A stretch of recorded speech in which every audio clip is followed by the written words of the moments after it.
What's going on, guys? We're going to go over the number one plank mistake I see, and if you're not covering this and you're not getting this right when you're doing your planks or your push-ups or even other exercises, you're not going to get full benefits. So this is going to help you feel your abs more, but you're also going to actually be doing the exercise correctly, and there's a good chance that you think you can hold the plank for 1 or 2 or even more minutes right now and think you're a boss. Maybe when you make this switch, it won't be so easy anymore, so we can make the basic plank a little bit harder on you. So I'll get into it right away. And remember, the goal is to be able to hold this for roughly 30 or 60 seconds before you can move on to more advanced progressions. And the key here is I don't want you struggling for those 30 or 60 seconds. I want you to actually be able to breathe and hold it without feeling it in your back. So I'm going to show you right now what that one tip is.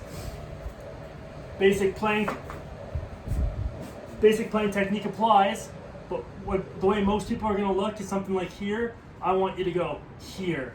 So even just wrap the lower back, bring your belly button towards your mouth, eyes on the ground, and I want you to talk or breathe while you're holding it. And as you do that tuck, which is going to be the same thing as me getting into all fours, if you want to feel that movement, all you're doing is rotating the hips back and forth. No different than what I'm doing right here. No different than when I'm, in any other position, moving my hips around. That little movement, most people lose it because they're stuck in a chair all day and they're not used to moving their hips around.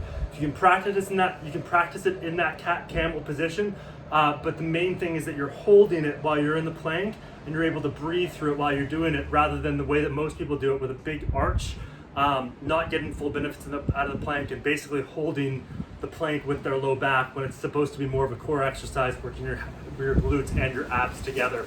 So that's the number one plank mistake I see. You're gonna have to change a little bit with the way you do it. You may have to kind of check the ego at the door in terms of how long you can hold the plank.